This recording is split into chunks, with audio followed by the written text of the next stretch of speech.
piloti italiani della Audi 90 GTO IMSA, in bocca al lupo per il campionato Kamel GT.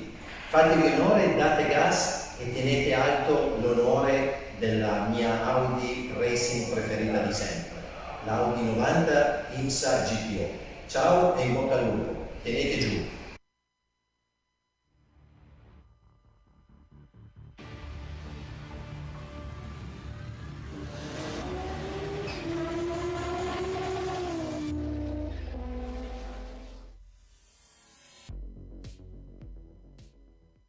Best greetings to all drivers from the Audi GTO 90 Championship. Good success.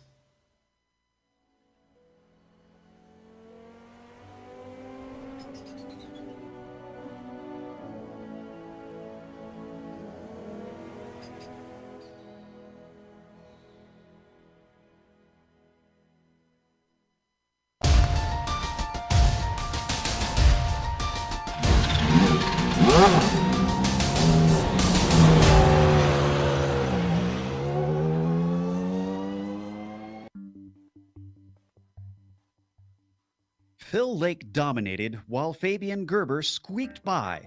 Such was the story for our two champions last season. But there seems to be many fast drivers gunning for the hot shoes, so they'll certainly need to be wary of the targets on their backs. A clean reset means everyone starts on the same footing. So will this be the opportunity some of the hopefuls are looking for? We'll find out soon as we get ready to watch round one of the iRacing Kamel GT series. And you'll see it all live here on the Global SimRacing channel. Hi, I'm Joe Peak, and with me in the booth is Adam Lindgren. Behind the scenes is our director, Sean Crackers Ambrose, and he's using cameras provided by Dougie Beard. Road America is one of the country's most popular venues, both in real life and here in the sim. Let's head down to our track guide to see why it's so well loved by drivers and fans alike.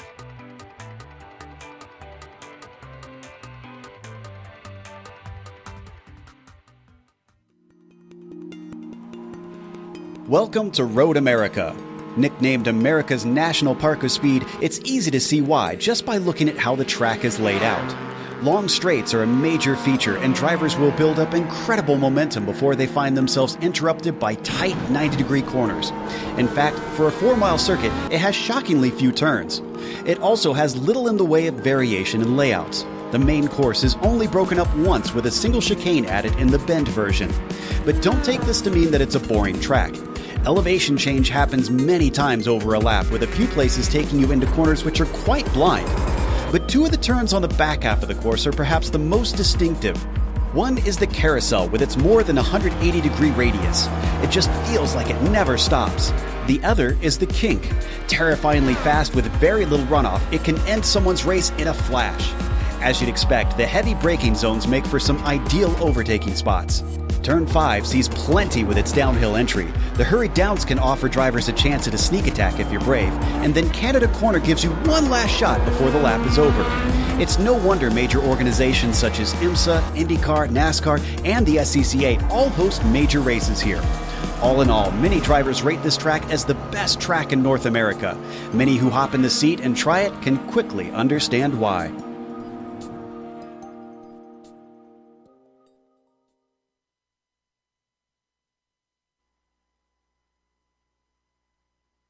Back racing once again, not only here with our new season, but with one of the most favorite tracks of our drivers. Adam, why don't you tell us a few of the details that our drivers are up against?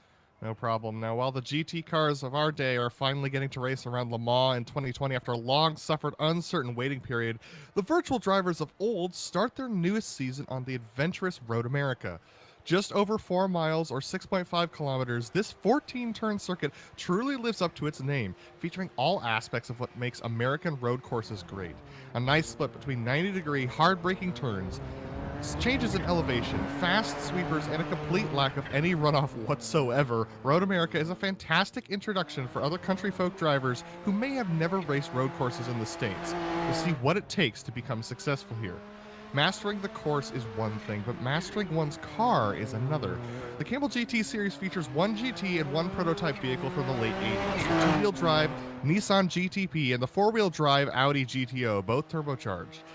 The Nissan tends to be happy through medium and high-speed sweeping corners, but struggles to get the power off powered down off of the low-speed, sharply angled corners, and the Audi GTO tends to struggle with understeer through the faster corners, but really likes the hard braking and acceleration off of slower corners due to its four-wheel drive. When it comes to multi-class, the GTPs must be patient and careful, as the Audis will have a tendency to wash out from the faster corners, and the Audis must be careful of the slowly accelerating GTPs off of the slower corners to make sure they don't run into the back of them.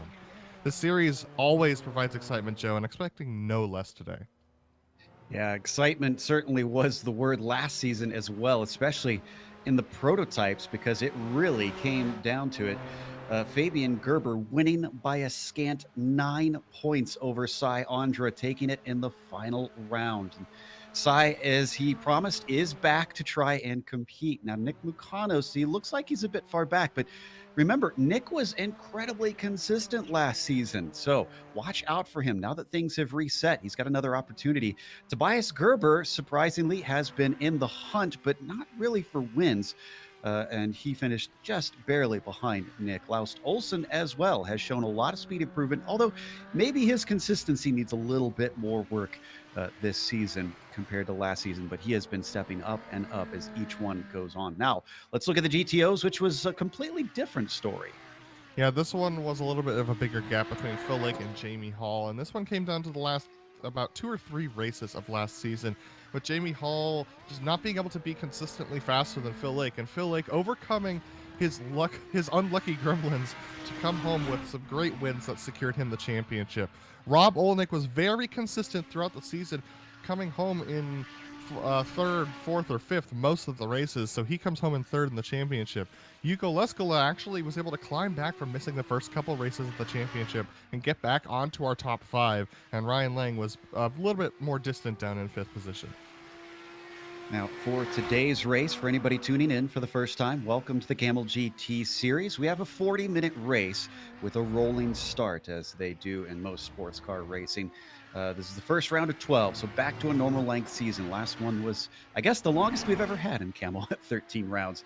Open setup in this series, so drivers who do share the setups quite a bit, since this is a smaller community, and they're not afraid to try and make sure that everybody's comfortable. So they can do whatever they want to the cars. No fast repair, though, so if you damage it, you either have to come into the pits if it's bad enough, or just deal with it all the way to the end, to the checkered flag. And there's, of course, some penalties that they will suffer if they have too many incidents, which includes off tracks, hitting other cars, spinning, hitting the wall, and whatnot. And that includes a drive-through first, and then a complete disqualification. Before we get to the qualifying, we want to remind you, if you're looking to take advantage of GSRC's over 1 million global monthly impressions, from official series sponsorships to commercial placements, we have advertising options customizable to suit your company's needs. Follow the link in the description below to learn a little bit more about how you can get your company here on GSRC. Qualifying is just getting times in. Mukanos was up top until just seconds ago, and Fabian Gerber now finds his way up to P1 in the GTPs. The GTOs has Leskola up there right now, but again, that is changing very quickly. A name I see in here that was usually watching last season from the sidelines, but has thrown his hat into the fray, is Mick Claridge in second. Yeah, awesome to see Mick here and doing very fast lap times as well, currently in 2nd place. Yuko Leskola, though, on a good path to possibly get some decent points here. If he can show up for the whole season, he's got a real good chance of being a very successful driver this season. Now, I mentioned Cy Andra, and he has not set a time yet, but he did come and talk to us before the race about a paint he seems to be very proud of. The number 4 car, there you see it right there, is something to look at for sure. I actually really like this. This is absolutely fantastic. The question is, can it be fast? So as the New Englander continues on his first time lap, he has to beat a 1:49.1 from Fabian Gerber on his first time, who's also on his 2nd lap. There's looks like a decent way around the carousel for Cy Andra. 2nd place in the championship, coming in and really making a splash last season, confident through the kink as well, and now one of the more tricky parts of the course here into Canada Corner. Canada Corner, always a challenging braking zone because drivers have a tendency to want to turn in, and so it's going to be very difficult to see whether or not Cy can get this lap done. One of the interesting things to note about these GTPs is right now, like you said, we have Fabian Gerber up there at the top. Jamie Hall, who switched over from the GTP to the GTO this season, currently in 2nd. Here comes Cy Andra to try and beat those times. No improvement from Gerber. So let's see what we've got from Andre on his first time lap. It's a 48.9, and he doesn't have enough time for a second lap, but that's good enough for pole anyways. Wow, impressive drive from him for sure. Phil Lake just went up to second place and got immediately bumped out by Franco Scurry, who's back for this season. Michael Houghton, now in the GTOs, jumps up to second place, moving Phil Lake down to fourth. Franco Scurry down to third. That's going to be an interesting front row for these guys. Hugo Ruskela, Michael Houghton, Franco Scurry, and Phil Lake if it holds as is. Wow, this is a pretty stacked field. It's a huge field today, as we have 51 drivers out here trying to compete. We'll see if they all take to the grid. We're now watching Jamie Hall, who sits in third and is on his final timed lap. He has plenty of time to get to the line here as he comes around the final corner, running those dirty torque colors as always, but instead of in the GTOs, he's in the GTPs this season. Let's see if he can improve on the 49.3 that's got him on the second row. Can he jump up to the front one? No. It is slower by 0.05 of a second. It's unfortunate for Jamie, but he's still up there in third position. Aitor Sintes-Guindo hoping to put in his first time lap of the race. He crosses the line with a 150.728. That's only going to be good enough for 13th position. I mean, with this many cars on this track, Joe, it's so hard to make any time in qualifying. I mean, it's amazing to see just how many cars are under 2 seconds of pole. Well, we're not going to have anybody else, come across the line, because that's the checkered flag for qualifying. So let's go through our starting order. With a single lap, Cy Andra manages to outgun Fabian Gerber and take the pole away from him. Jamie Hall will start in third behind those two, with Nick Mukanos on the outside of that second row. Matthias Hovdal, P5 for him today, with Rob Olenek starting in sixth. He's also switched over to the prototypes. Laust Olsen starting seventh, has Stefan Schlacker with a very good qualifying, up to eighth today. Krejcik will be ninth. Outside of row 10 has Ove Trangrade, a little far down for him. Nick Schneider will be starting P11. You've got Pablo Suarez in 12th. And then Aitor Sintes-Guindo, with his lap, was able to get into 13th. Stephen Warkup will be P14. Next row to the inside, you've got Justin Hall coming in. Wasn't really here much last season, so he'll be one to watch out for. Pablo Marin starts 16th, and Fabian Jungluth in P17. Daniel Stimon in the 18th position has Guilherme de Otero to behind him to the inside of the next row in 19th. Top 20 rounded out by Bronislav Robanek.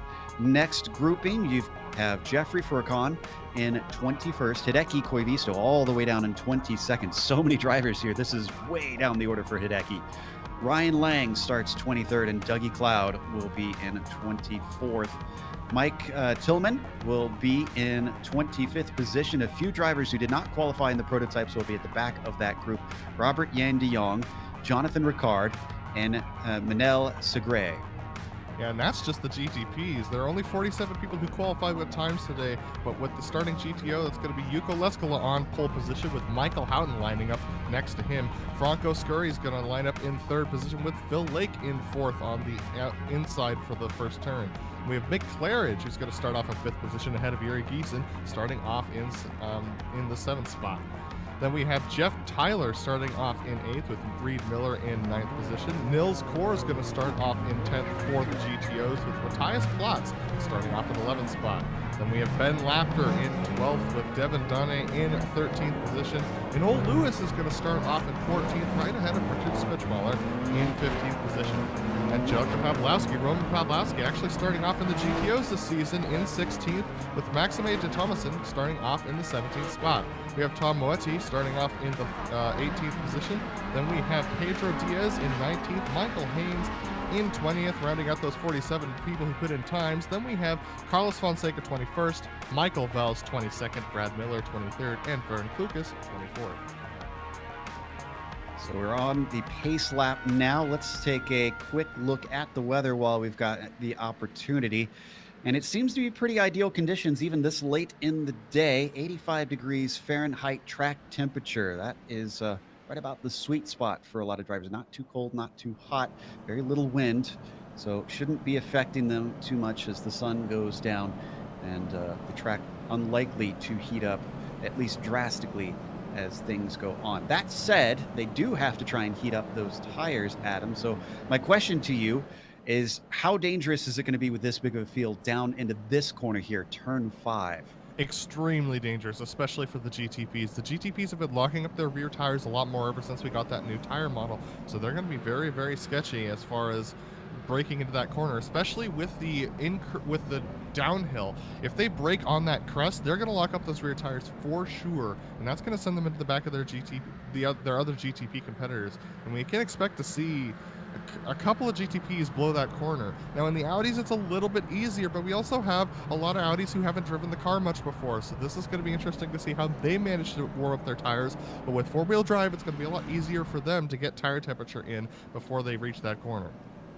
Yeah, that's a good point about how many fresh faces we probably have with this being the first race of the season. I mean, at least the good news is this isn't the worst one we've seen for traffic, but that said, I mean, is this a case where as a prototype driver, you need to be a little bit careful? Well, and I guess as a GTO, you probably would need to be as well.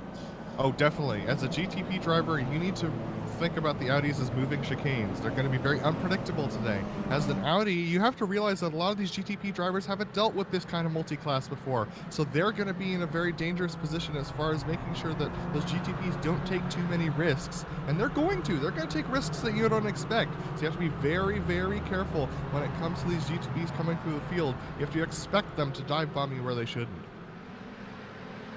To see now the GTO field going through the carousel and the prototypes through that notorious kink, easily flat out for them, not necessarily so for the GTOs. So going to be two very different speeds between the classes and one of the highest speed sections of the track.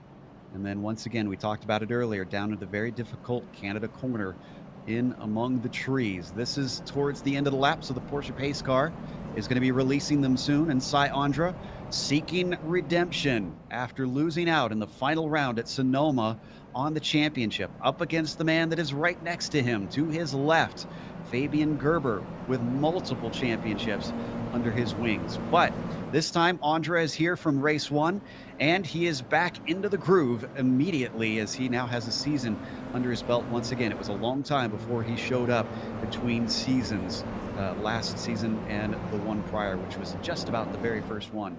So now we wait for the green flag as the pace car is in. He's taking a long time. He's getting them very stacked up. And now he gets going. Green flag is out for the first round of the season here in the Kamel GT Series. It's a very good jump from Sai Andra. Really got it over Fabian Gerber. But the battle for third is close with Hall to the inside, Mukanos to the outside. Mukanos is going to give it up as they get single file. A little bit of side-by-side through turn 1. But otherwise, that is a clean start for our prototypes. Let's go to the GTOs. Yuko Lesko got a fantastic jump over Michael Houghton and Phil Lake. Phil Lake jumps Franco Scurry up to the 3rd position. Franco back to 4th, and that's a tight battle between Yuri Giesen, Mick Claridge, Reed Miller, and Jeff Tyler for 5th through 7th, and actually Reed Miller making contact with Jeff Tyler, and now it's side by side between Mick Claridge and Yuri Giesen. Looks like Yuri's going to try and go around the outside, but it's going to get a little bit loose, coming through the corner. He's sliding, 4-wheel drive. He almost runs into the cars ahead of him. Reed Miller gets him to him, and that's one of the cars off. That's Mike Teigman, and now we have the Audi spinning, crashing a lot in the background. Oh my goodness. Now, I was going to mention that Mukanos got tipped off as someone hit him on the way into turn 5, but it seems we had bigger trouble back there in the GTOs. We'll get a replay of that later, hopefully, to try and figure out what happened.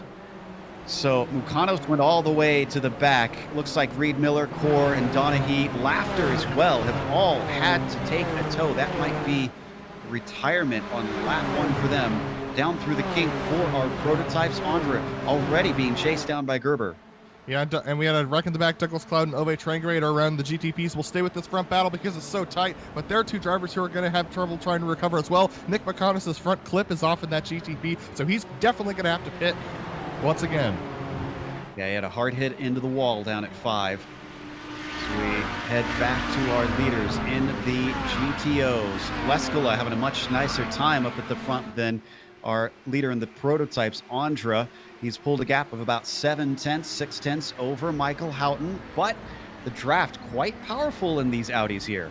The draft is very powerful, but that being said, Yuka Leskala has a habit of running away with it on this track. This seems to be one of his golden tracks that he likes a lot, but Michael Houghton in a very good position to try and make some moves here. I mean, he's up ahead of Phil Lake, and he knows that Phil is usually faster than him on raw pace over the course of a stint. So Michael Houghton's going to be trying to get up to the back of Yuka Leskala and put Yuko between himself and Phil. Almost had a pass for the lead in the prototype. We might have another here because Gerber was trying down into turn 1. He's trying again down into turn 5. Andra's going to give him space, but if he can gun it off the corner, and he does, it's a clean defense from the outside for the number 4 car. Gerber couldn't get the power down soon enough, and behind them, Jamie Hall's been giving watch and threatening, just hasn't really made an attempt on the both of them. Expect Jamie to be very conservative and consistent this season. This will be his first season back in the GTP in a while. So he's just going to be watching these guys up ahead of him and learning. He's going to try and keep pace with them, but don't expect him to make any risky moves, especially early in the race. Watch for Jamie to just sit behind and watch these guys race and take notes.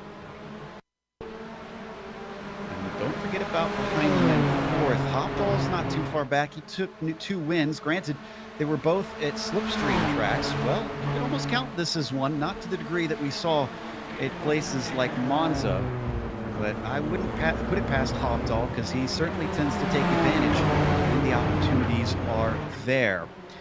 Not missing anything really in the GTOs. Leskala continues to pull away from Houghton, although actually no, Houghton got a little bit of it back in the traffic, it seems. Looks like we also had a wreck for Pablo Marin in the number 31. Don't need to go there, but it was a single car incident in the Canada corner. And here's Yuka Leskala right now, and he's trying to hold off Michael Houghton and Phil Lake as we see them coming down the back straight there. And Phil Lake is actually gaining a lot on Michael Houghton right now. It's very dangerous as Matthias Hopdall actually puts in the fastest time of the race in the 4th position in that Audi GTP, in that Nissan GTP rather. But Phil Lake right now currently gaining on Michael Houghton, doing an excellent job to try and get up there to try and beat him into the last corner. But Michael Houghton seems to be struggling a little bit with turn in.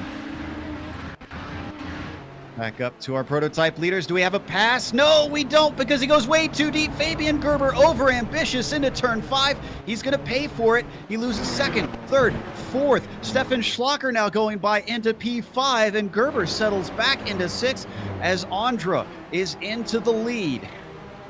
Yeah, Gerber just taking it too deep into that corner. That inside line just seems to never have enough braking ability there at Road America. It seems to catch everybody out who tries to make that inside pass. Cy Andra saw it coming, and he made the challenge. Also had a pass for 2nd in the GTOs as Houghton got overtaken into turn 1, but is he going to get him right back? He's got a good run down the Moraine sweep. That is Lake in the blue car. Houghton in the purple and white machine, purple and silver machine, but he's not going to give it a go. He's just going to sit behind as they both slide it through turn 5. So your order now is Leskala, Lake, and Houghton. And Cy Andra is actually being challenged right now by Jamie Hall, who actually got quite close to him through Canada corner. These two guys have been very tight together ever since we saw Fabian go off. I think that was because Cy Andra didn't get the best exit coming through turn 5, so this gives Jamie Hall a great opportunity, but once again, he just can't get the power down the way that Cy can. Cy has a seemingly strange understanding of how to get the power down off of these corners that nobody else in the field does. Boy, Jamie Hall made the right call, though, coming up here to the top of the prototypes. Down in 7th in this group, Laust Olsen being chased by Suarez, as they actually have a bit of a train behind them. Stephen Warkup in there, Nick Schneider, Martin Krajcik, all the way down to Guindo in 12th. Apologies for slight technical problems that we're experiencing.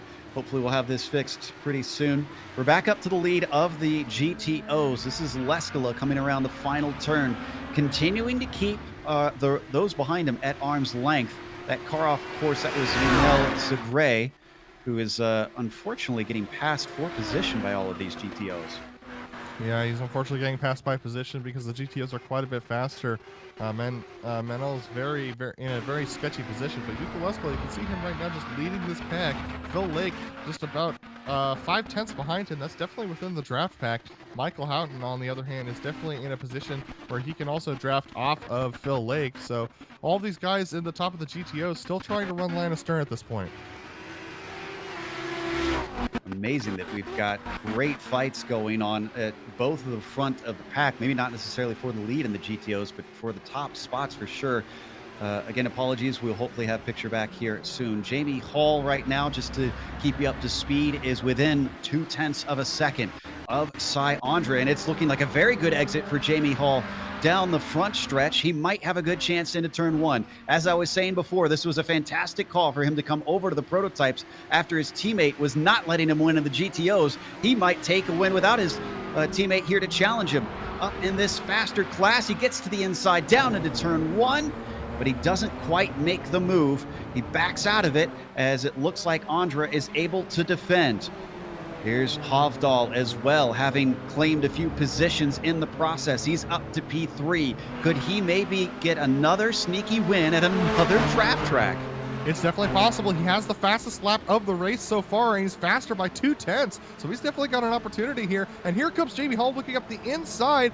Sarah Andra got a little bit distracted by the GTOs that are up ahead of him. That's Carlos Fonseca, but once again, he can't get the power down off of the corner. Cy Andra able to get the rear tires to lock up a lot better now. And behind them, we couldn't quite see it in the picture, but Olenek went wide at turn 5, and Gerber gets another spot. Whoa! Oh my goodness! Andra loses the lead to Hall. Was that traffic that caused that? I looked away for just a split second. Let's take another look at it. That was Michael Haynes they went by. Yeah, that was lap traffic, I think, that just caught him out. It influenced it, but it was not the cause of it, because Michael was way to the inside. Cy had plenty of room to go through, but I think Cy just got caught up in the idea of it. And now he's really getting caught out because he's getting, oh my goodness, a huge contact with the outside wall there. That was Roman Pavlovsky, I believe. Oof. A lot of action. Oh, early, and Stefan Schlacker goes off. Stefan Schlacker, and that is Hovdal with him. Boy, traffic is causing chaos immediately. This is their first time coming up to the GTOs at the back. We didn't even have a chance to talk about the traffic yet, and here it is happening. Calamity corner into Canada corner as Stefan just gets a little bit too deep in. Didn't expect Matthias to get braking that hard and accidentally gets into him. But we have a battle for the 3rd position on track right now. Fabian Gerber trying to go around Cy Andra. I think Cy's got some significant aero damage to that thing because Fabian just went straight by. He's got 3 seconds up to Jamie Hall for first. Certainly looks like it as we're on board now with Gerber looking back at Andra. And I think it was actually, just a small correction, Olenek getting into the back of Schlacker from what I could see on that camera angle we looked at in the replay. So there was a few things going on there. Honestly, with all the chaos, it seems like a bit of a racing incident. As back into turn 5, Andra continuing to follow. Looks like Olenek has some damage too because he's being challenged by a lot of cars. Side-by-side action between himself and Suarez down for 5th position. They're coming through turn 5 and Suarez actually can't get it done. Rabo keeps it in the top 5. Yeah, Suarez is struggling with corner exit for sure. He couldn't get the power down for quite a while there for a couple of moments. But, I mean, Joe, we didn't talk about this, but oh my goodness, Suarez off track. That's Laus Olsen off track.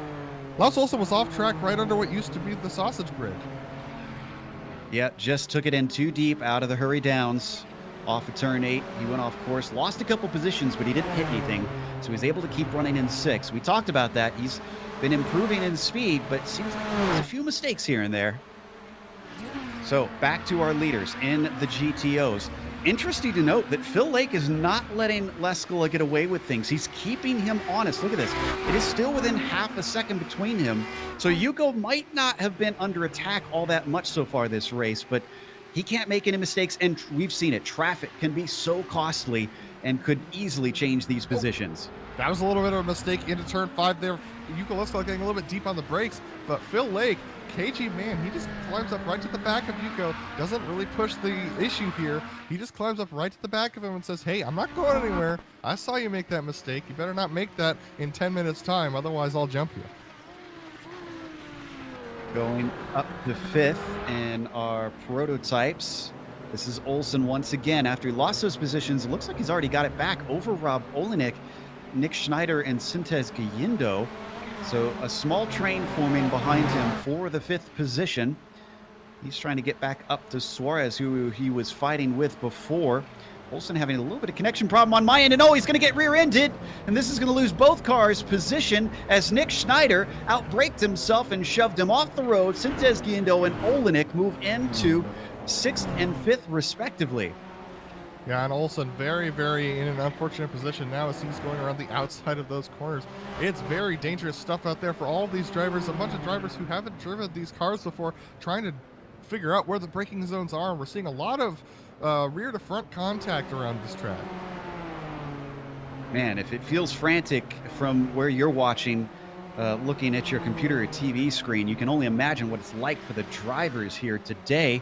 I don't think any position has stayed the same any of the laps so far, and we're not even halfway through this thing as this group continues to stream down towards Canada Corner once more. They've got Roman Pawlowski in front of them. This is going to check up Olenek just slightly. Oh, and he's having trouble picking his way through as he can't figure out which way to go. That checks him up. Sintez Guindo can't take advantage of it. He's still stuck behind. Yeah, all this chaos is going on, and if you're having trouble following the chaos and want to follow a specific driver, we do have an option for that. Go to gsrc.tv for live time, and we'll give you an option to watch all of this. But look at this, Rob Olenek very slow on the straight. Here comes Aitor Sintez Guindo to make it 3 wide down the straightaway and get that pass done. Ooh, and he almost made, I think he did make contact with that GTO. 2 positions down. Olenek is limping. That has got to be frustrating, but we've got to stay. Oh, well, I thought we had a battle for the lead. Yeah, here it is, right here. Apologies to fans of the GTPs, but Lake has been within 0.2 of a second of Leskala. He's been taking pokes and prods at the fin, but nothing has worked out yet. I think it's only a matter of time, especially considering Jamie Hall is maybe about 3 laps away from lapping them. Yeah, Jamie Hall's only about 3 laps away from lapping them. They haven't dealt that much GTP traffic. Wow, Phil Lake with a great exit through the corner there. Here we go with Phil Lake going up the inside of Canada Corner, but he has to brake early. Yuko Leskala, he thought that Yuko's going to outbrake himself, but he doesn't. Yuko braking exactly where he needs to make the corner. Phil Lake unable to challenge. Now, we can't see, there it is, there he is right there. Michael Houghton in the purple and silver car behind them. He's still holding on. He's not within attacking distance. If they start fighting, though, I have a feeling that that 1.8, 1.6 second gap that he's got is going to come down very, very fast. Another run up the front stretch. And this is another fantastic run. Lake is gaining hand over fist. Here he comes, looking to the inside. Can he manage to outbrake him? He actually gets his nose side by side for a brief moment, but he's denied once again, and Leskala sticks to the racing line and holds on to the lead. Leskala doing an excellent job of defending right there, trying to make sure that he makes the outside line work. He knows he can break a little bit deeper, but Leskala getting a little bit rough off of turn 4 there. It's going to be very sketchy for him coming into the downhill into turn 5. Phil Lake's going to try the inside move. We've seen this not work many times before, but can Phil slam the door on this?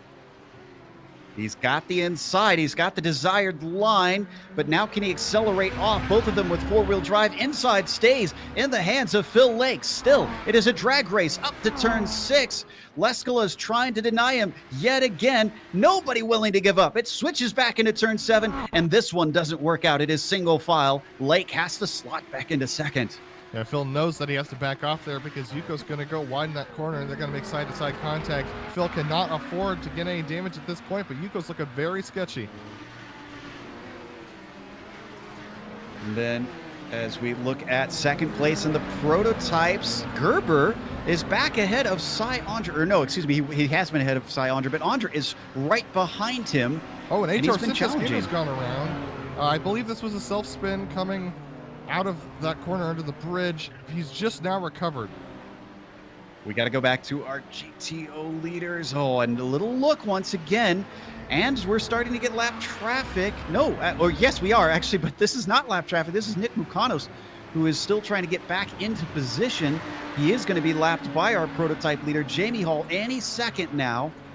Will this play a part in the fight? They're thankfully on one of the easier places to lap the slower class. Here comes Mukanos. He's going to be able to get to the inside, but now we've got Jamie Hall closing in. Look at this, Phil Lake. He's going to try and take that draft from Nick McConnell, but now Yuko's going to get the benefit of the draft. This is going to be them side by side once again for the lead of the GTOs into turn 1, but Yuko once again breaks a little bit later, and now here comes Jamie Hall, the leader in the GTPs, to go by them. So it's going to hold up Leskala. No, he's going to be able to sneak by. He's able to take the normal racing line. So no dice this time, but that is the first of 23 cars that have still yet to try and lap these guys. So they have a lot of mirror watching to do. Right now, nobody in the mirror to look at, just through the windscreen as Phil Lake is able to get to the inside one more time. And it didn't work out last lap. Can he make it stick this time? A big slide from Leskala. And it's going to be a repeat as they're going to go wheel to wheel one more time through 5 and through 6. And Phil Lake, did he learn anything? Did he get any information? Well, maybe, because he backed out earlier. Maybe he's going for the over-under. Yes, he is. He gets a great launch, covering off the inside. Leskala goes defensive, and he's going to be able to hold him back. But here comes Gerber trying to get through.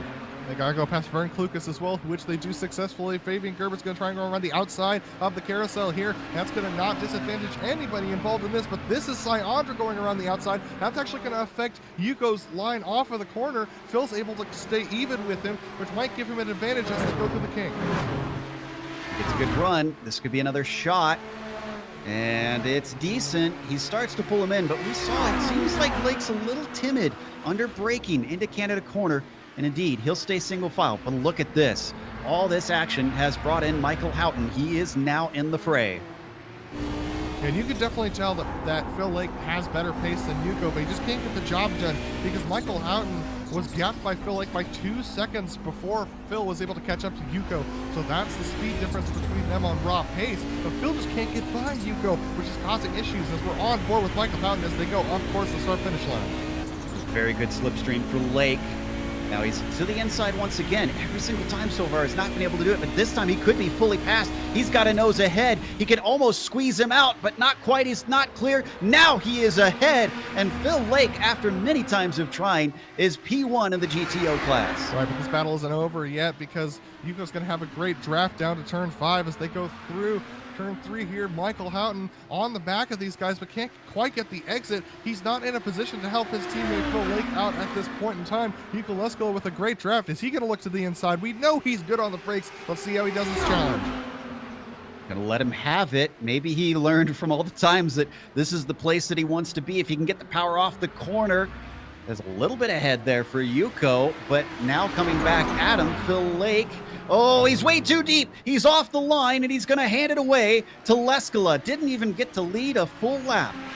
Fantastic racing between these guys. Phil Lake didn't have much of a challenge like this last season, but Yuko Leskala proving that he's definitely worth it here. Pablo Suarez now trying to come in between these guys. Michael Houghton's going to get extremely disadvantaged by Suarez off of the 90-degree corner there. And now as they go through the carousel, I believe Nicholas Schneider's actually going to make things really difficult for these Audis coming off of the carousel here. He's going to try and go the inside. That's actually going to advantage those Audis. So Phil Lake and Yuko are not going to be disadvantaged here as they go through the kink. Just snuck through. Great timing there from Schneider. And things settle down, at least momentarily. While we have that, I just want to give a verbal update. Hall leads Fabian Gerber by 2.5 seconds. It's not a monstrous lead, but it's enough that Hall looks pretty safe right now. Behind these two, that is Fabian Jungbluth waiting patiently. In fact, very patiently. I don't think he's going to try it here in the final corner. In fact, he's going to give himself a nice clean run down the front stretch so that he doesn't interrupt the battle for the lead. They got 2 more, though. 3 more, actually. One is a lapped GTP. It's a gray. And then they've got Laust now coming through. Olsen is going to get one of them. And they're also being chased by Justin Hall. That is a battle for P7 in the prototypes between Hall and Olsen. And you saw there on screen, Yuko Lesko moving over to the right side of the road and blocking off Fabian Jungbluth there. That's a very dangerous thing to do, but he knows he trusts Jungbluth, and he also wanted to break the draft to Phil Lake. Phil Lake with a bad turn 3. That's going to be a very dangerous proposition for him. As Michael Houghton is caught up by the traffic, 1.2 seconds back, nothing doing that he can do. Yeah, I think it was Olsen that was putting Leskala offline, and almost looked like Lake was trying to follow him through, see if he could use him as a pick.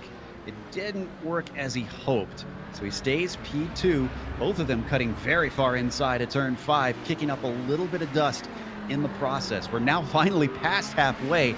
This is a long time for Yuko to have to defend. He's going to have to hope for some help or something. These guys are driving so aggressive in those Audis. They're cutting every corner. They're putting the power down as soon as they possibly can. They are trying their hardest for Yuko to stay ahead of Phil and Phil to catch up to Yuko. This is some of the most impressive and hard driving I've seen out of the Audis in the last year. This is really great stuff. I don't think this is over by any stretch of the imagination. And worth noting that Manel in the 46 is having a very difficult time getting through. He's actually trying to unlap himself, and he's going to be able to get maybe one. Not sure if he'll get both. Seems to be lacking a little bit of pace. It's taking a lot of time. Oh, he's going to hold up Lesko a little bit. Oh, and he's wide off. Oh, no! It's both of the leaders. That's going to take Rob Olenek out, and here comes Houghton. He's able to get through in a second. Leskola somehow survives that, holds on to the lead, but Phil Lake gets the worst of it. I mean, this is hard. This is the kind of bad luck that Phil was dealing with most of last season as well. And oh my goodness, just unfortunate for him. Realistically, same lap GTP ends up collecting Phil Lake and breaking up that battle for the lead. That was a fantastic save from Leskola. He didn't even go off course.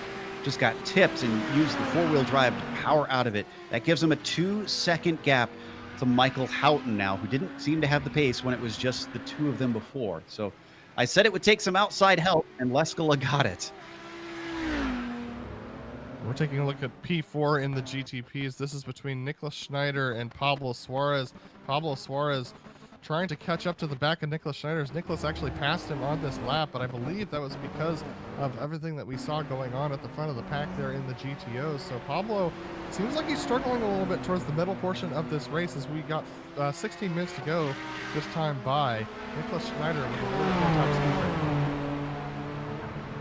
Trying for a 4th place. He's way off of a podium for the time being with 14 seconds up to Cy Andre. Once again, the fast drivers are able to streak away just through sheer traffic management over everything else. We talked about how close the qualifying was between a lot of our drivers.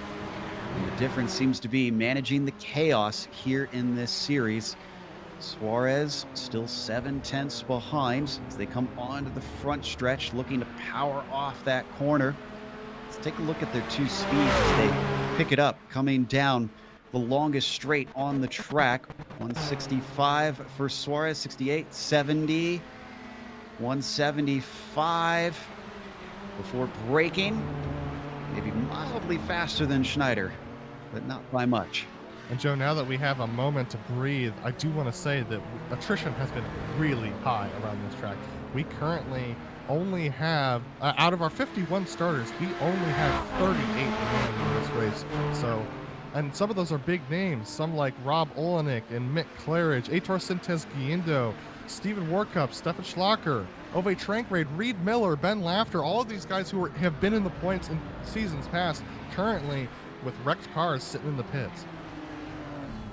Feeling there's going to be a few discussions in the forums after this race is over, especially with some of the new drivers as we ride on board with Suarez now, the number 28, falling back a little bit from Schneider.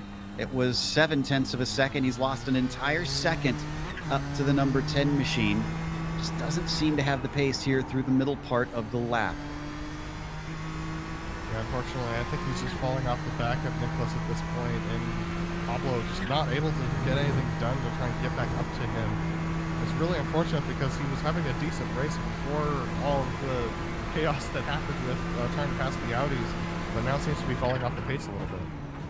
A little bit of a battle forming in the GTOs. Franco Scurry and Lake. Actually, I wonder if Lake just passed Franco recently.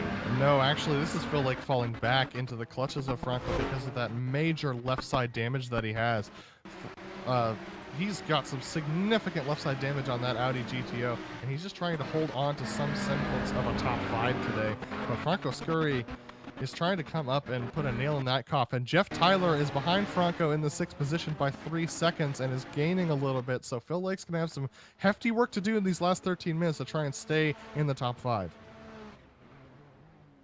Drury seems to be having a little bit of a harder time here in this part of the track as he's fallen back slightly since we last looked. Wonder if it's just simply straight line speed that is making the difference between them. Same question could be asked of Houghton and Lesko, because it was almost 2 seconds, and Houghton's got it down to half a second now. The GTO lead. This is interesting. I'm very interested to watch Houghton's onboard of this race when it comes out later this week and see what his thoughts are of that incident that happened through Canada Corner, because he seems to have lit a fire under his bonnet at this point and is trying to catch up to Yuko and maybe get some revenge for what happened to Phil. I know Yuko didn't cause it, but Michael Houghton is looking at a win, because I think Yuko might be down on straight line speed. He's got some left rear damage, and if that left rear tire is not powering through those corners, he's losing speed through some of the highest speed corners of this track. Despite having a pole last season, at least one pole, Michael Houghton did not get any wins in the broadcasted races in Kamel back in season 3. That is Visto coming through, but he's going to split them down into turn 5. That could cost some time. You can see how hard it is to get off the corner for him, as he was actually caught up by Houghton all the way up to halfway up his car. And now finally he's able to complete the pass over Houghton, still trying to get by Lesko. Is this going to cost him some time as well? Is he going to be paid back? Oh, he's going to put him way offline. In fact, he's not able to get through turn 8. Maybe with the extra downforce around the outside of the carousel. Indeed, finally he's able to complete it, and that time does come back to Michael Houghton. Yeah, that was that speed difference I was talking about at the beginning of the race during our pre-race show, about the speed difference coming off of the corners for the Audis versus the Nissans. And that's the thing that the Audis have to be very careful of. You do want to do exactly what Michael did, which is do a little bit of a swap over and make sure that you're offline from where the Nissans are going to want to be, because that's the only way you're going to get speed off the corner and lose as little time as possible when those Nissans catch you out of the group. Let's stick with this until the front stretch. Let's see if Houghton gets that much more speed than Leskola, and that's what maybe is potentially helping him keep up with the Finn. Number 7 comes around onto the main straight. They are going to get caught by Lang, who is approaching them from behind to lap them. Yeah, I think the damage is definitely making Yuko a lot looser on corner exit, which is really making him struggle when it comes to getting the power down. Michael Houghton is definitely taking advantage of the draft as we go past a spun Vern Lucas on the inside of the corner there. But I think that what it's coming down to is that Yuko can't get the power down off of the corners that he's used to on these right-handers. Out of turn 3 onto the Moraine sweep. Oh, this is a lot closer. Could Houghton take a look down into 5? Does he have enough straight line speed in the slipstream? He's not closing. I don't think he's going to quite be there. Oh, now he's closing. Suddenly it picks up big time in the second half, but it's early braking in these old Audis, and he has to give it up. Now, just a little bit of a verbal update. Gerber's closing in on Hall, tiny bits at a time. It was up to, I believe, 3.5 seconds at one point. It's down to 2.6, 2.7. Hall's not totally safe, I think. No, Hall's not totally safe, and I think he's just trying to manage his pace at this point and make sure that he doesn't wreck himself, because things can be very dangerous, especially around here with the traffic. I think the traffic is what's been catching him out, so that's part of what the unfortunate events have been for Hall. It's down to 2.7 seconds, like you said. Take a look at the number 8, dealing with traffic of his own. In fact, going around, that was Furkan, who was off course, and he is a lap down. So Jamie Hall down into the hurry downs. It's 2.2 seconds with Fabian Gerber. He is definitely closing. Now traffic can play a part in this, as always. Here we see the multi-time champion in the number 2 this time. The number 1 here today, well, that Phil Lake holds the highest I rating in today's race. Yeah, I think that Fabian's definitely handling the traffic better for the most part, but he lost out there through the King, lost a lot of time actually. Jamie Hall now back up to 3.3 seconds ahead of Fabian, but that's just how this is going to work out. You got to be real careful if you're Jamie and Fabian when it comes to trying to pass these cars. We say it, and it's something of a joke amongst us that traffic giveth and traffic taketh in Camel, but it really is true that, you know, you win some and you lose some. So patience is key. You've got to try and do what you can with what you got. Back to the leaders in the GTOs. It's Houghton holding on, but tantalizingly so. He's there or thereabouts, but he's not been able to get side by side.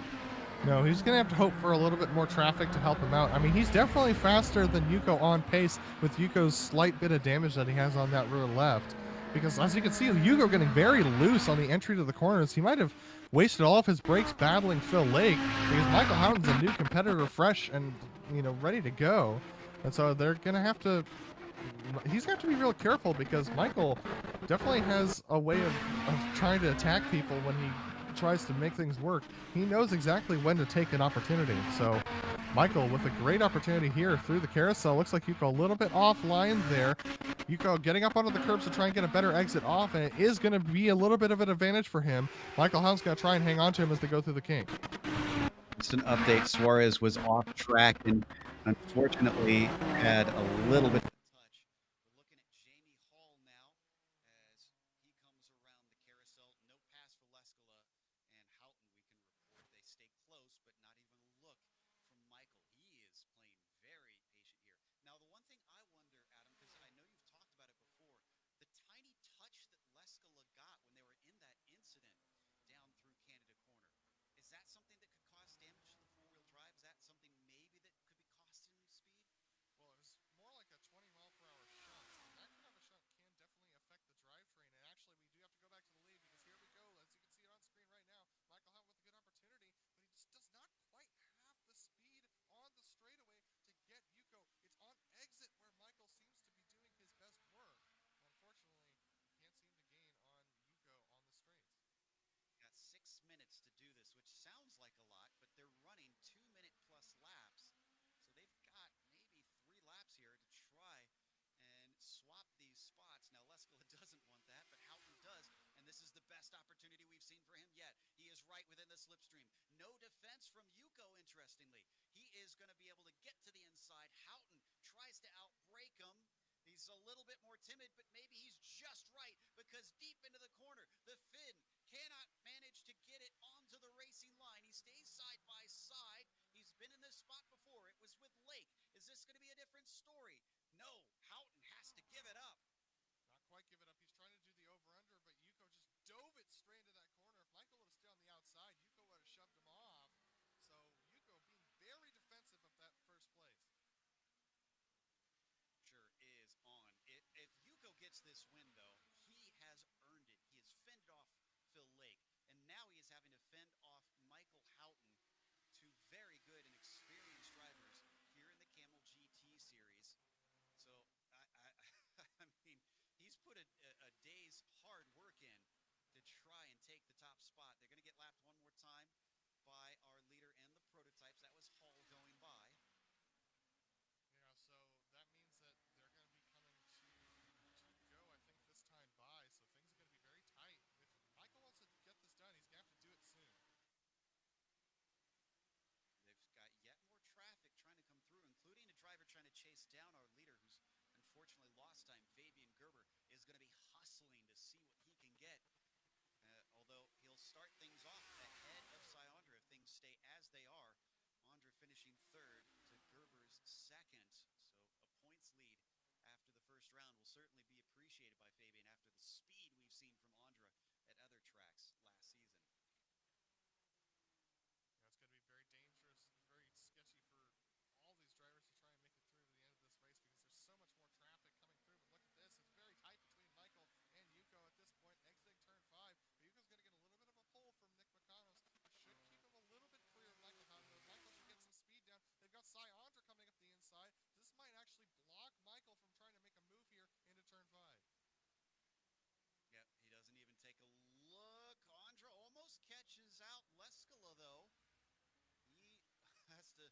check up a little bit early as Andra cuts him off slightly down into the braking for turn 5. So up and through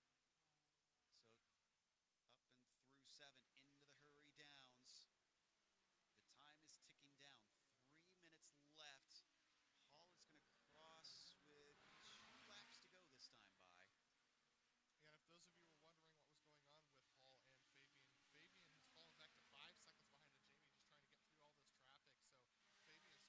wondering what was going on with Hall and Fabian has fallen back to 5 seconds behind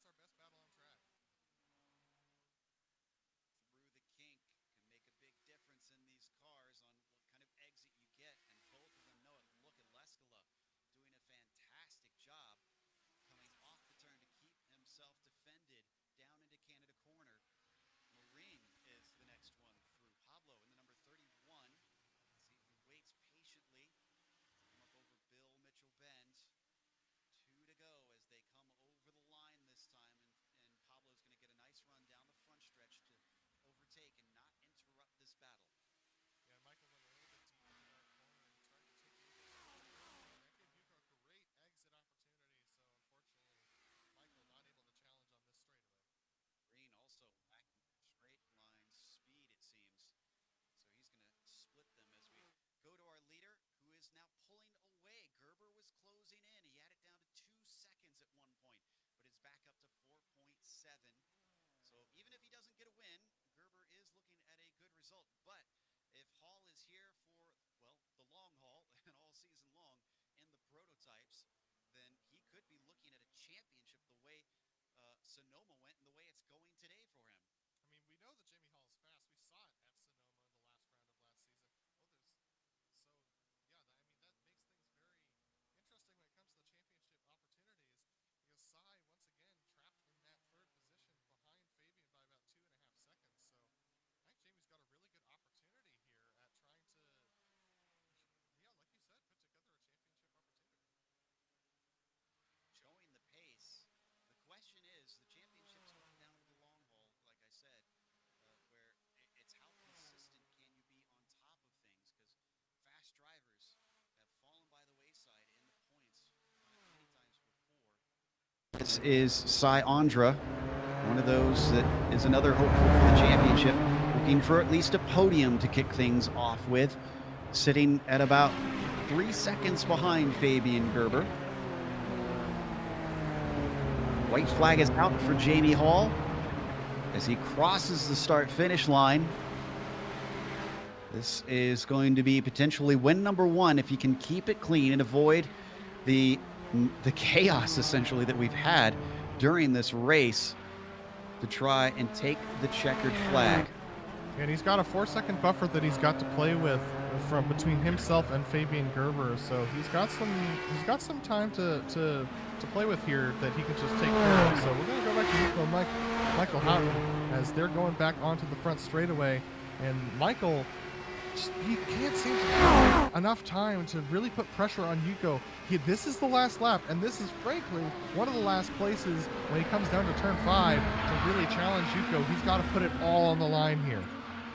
That I think it's going to take a mistake of some sort for him to have a chance to get by. Looking to get right up underneath him. He's trying to power off and get the slipstream. He's going to have it, but will it be enough? And what kind of defense will we see from Leskala? They swing it downhill up to the left-hander. Leskala goes defensive, but all the way to the inside. Here goes Michael Houghton. He's going to try and take the inside away. Can he get the pass done? This hasn't worked in the past when we've seen 2 cars battle in the GTO class.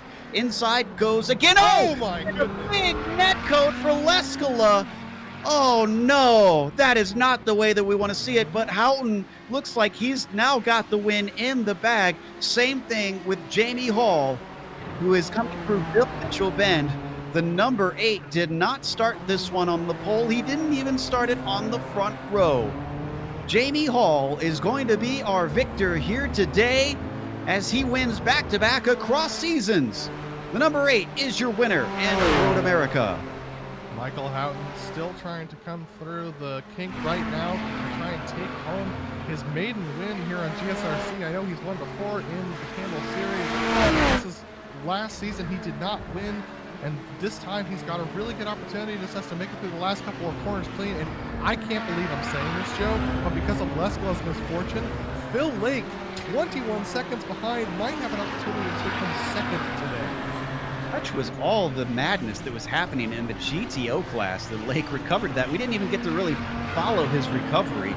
But yeah, fantastic run by him. Even more so from Michael Houghton, making up for a lack of a win last season.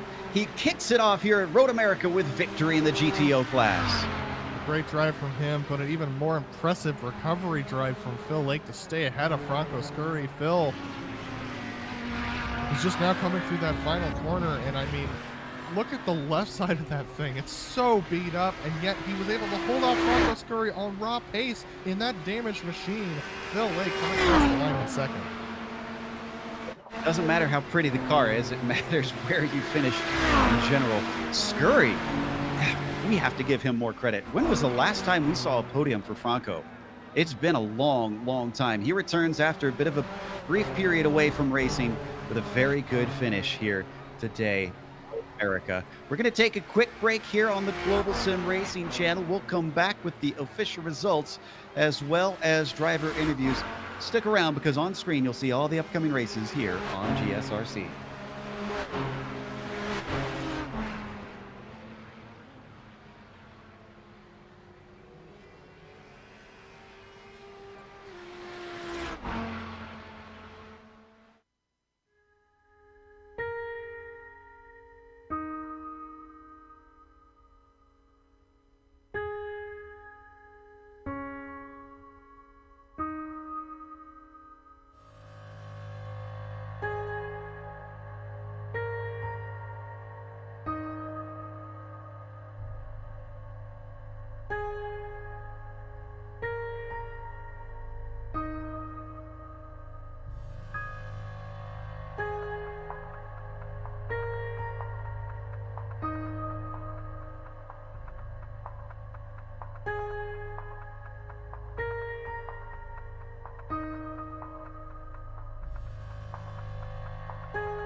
Welcome back to Road America. Round one here just finished for the Kamel GT series. And what a crazy race this was for both of our classes. Jamie Hall took the win after Gerber and Andra looked like they were the ones that were going to be fighting for that victory. But Hall snuck through after they had their issues, and Gerber had to settle for second place, which, interestingly enough, is where he started. Andra, despite having the pole, reversed with Hall and finished in P3. Now, Laust Olsen, another quiet one.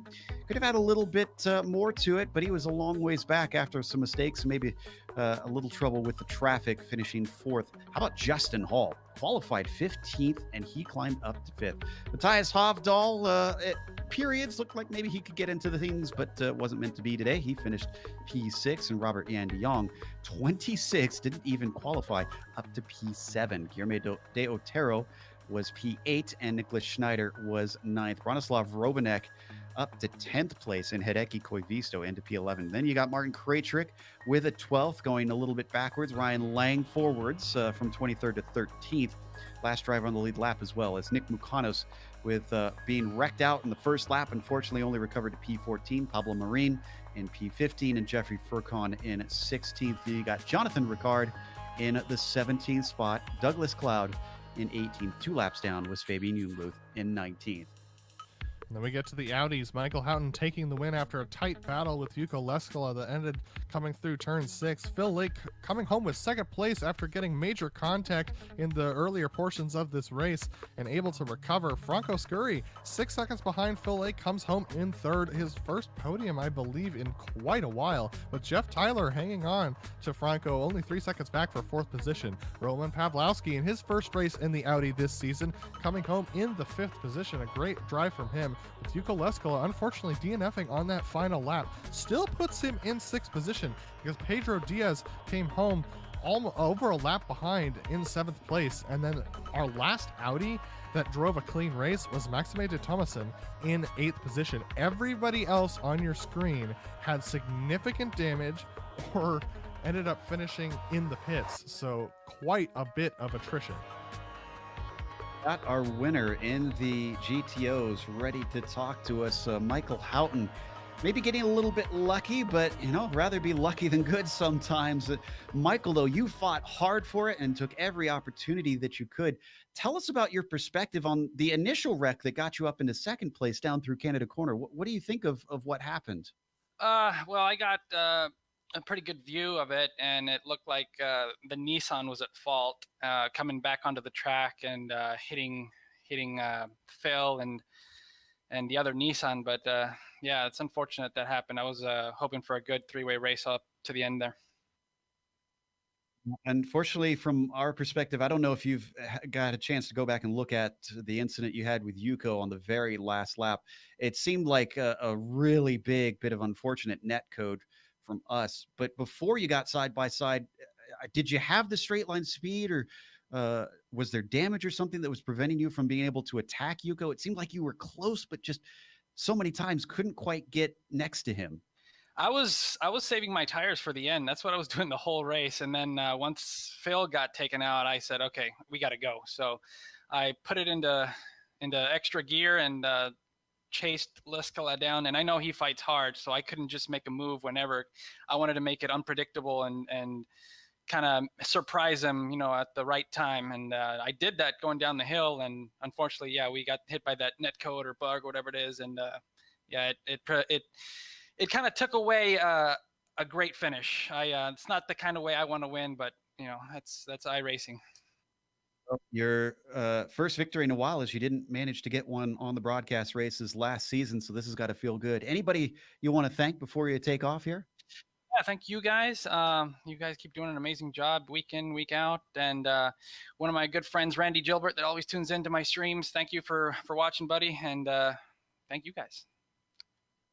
Stuff. Michael Houghton taking victory here today in the GTO class. We've got second place. There's Michael Houghton giving his shout.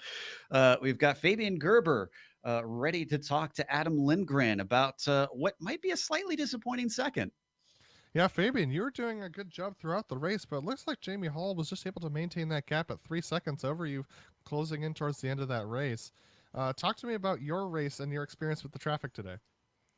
It was one of the most frustrating races in a long time, at least as I remember for me, because I was gaining so much time every time I had a free track, but it was so much traffic, and I got it really, really off in the kink where you lose at least a second every time. So it almost drove me mad. I think it was really frustrating. Yeah, definitely. But so, I mean, it was the traffic that was playing factor in that for sure. But also, I mean, Jamie Hall jumping over from the Audi to the Nissan, I mean, that's not the easiest jump in the world. And you see him out there putting in good laps. What do you think it is about having that cross driving experience that seems to be helping him put in decent laps? I think he's just a very fast driver, that's all. He's fast in the Audi or in the Nissan. He knows the Nissan from other seasons, and he knows the traffic. And he said himself earlier he had not too bad traffic. We got it a bit worse. And but I mean, he won 2 races in a row now from the last season, the last one. So he's doing a great job. That's all. And Fabian, we know that you are super fast on raw pace around tracks like this one. And so are you looking to jump back onto form next week? Yes, I hope. This was actually one of my favorite tracks, so this is one I really would like to have to win, but I got punished for my mistake in the beginning. I guess that was a bad mistake. I don't know if we had a backwind or something. I just had to brake earlier every time, also when I wasn't in traffic, so I got a bit surprised. That's why I braked so late, and yeah, that's the mistake that cost me the race probably. But you never know what traffic could have made. It could have been totally different. Well, Fabian, it's good to talk to you, and we look forward to talking to you quite a bit more this season. Thank you very much. See you next week. Bye-bye. All right, that was Fabian Gerber, and it looks like we're going to catch up with Franco Scurry, who finished in 3rd position today in the GTOs. First of all, welcome back, Franco. Glad to have you back racing. This has got to be a nice way to come back with a podium here in the GTOs. Hi, ciao a tutti. Yes, it's a surprise for me. I did only a few hours of practice, and I can't believe what has happened. The 3rd place is very, very good for me. It's fantastic. I think Yuko Leskela was a very blast, very, very, very, very fast. Phil also. Michael is faster, but I think he have some problem at the first part of the race. But after he get the 1st place, and this is good for Michael. Definitely. I'm glad to see you just as excited for him. But talk about coming back after a long time away from Kamel. Was it easy to readjust and get used to things? Was it like an old shoe, as we say in America? In the middle of July, I get a heart attack, and I get surgery. And this is my 1st race after 2 months. Now I in good health, and Road America is a place I like it very much, and it is a surprise for me to be so fast. It's very surprising.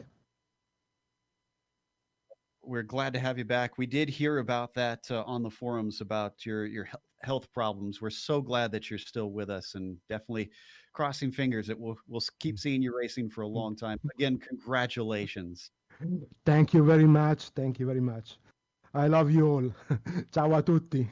Ciao a tutti.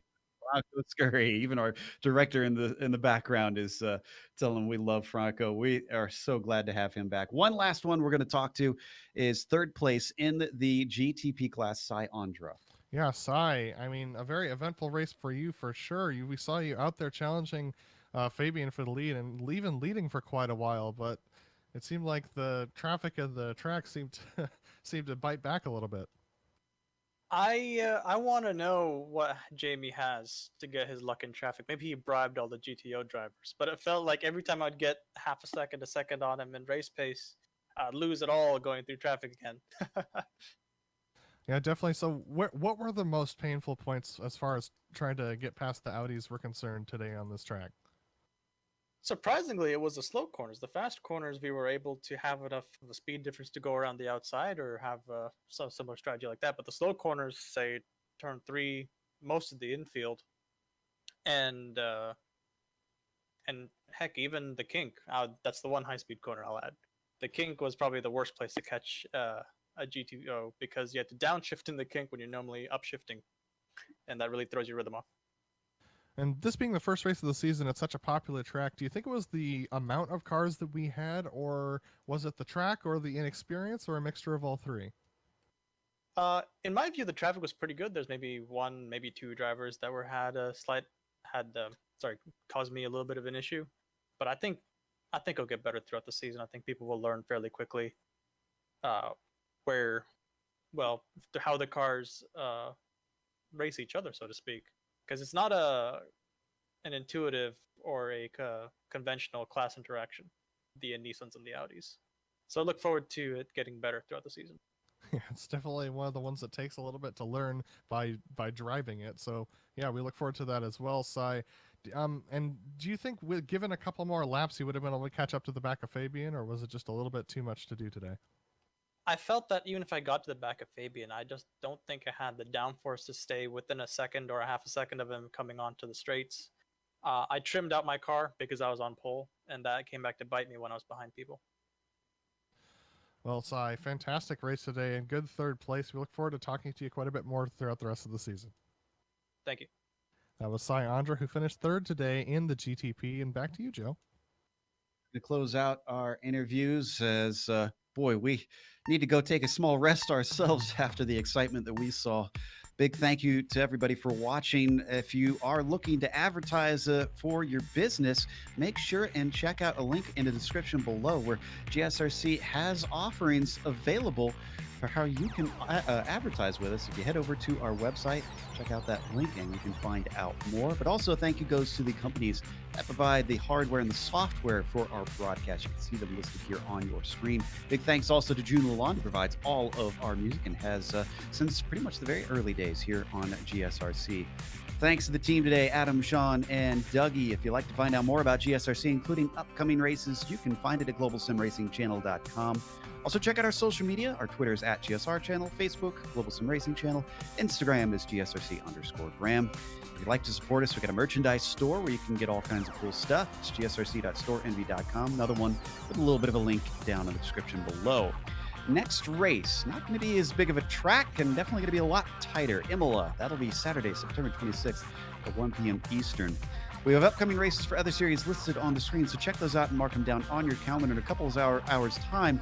We have the Jeddah Masters coming up at Bathurst, so check those out at 4 p.m. Eastern. Until next time, though, race clean, race hard, and we'll see you on the track.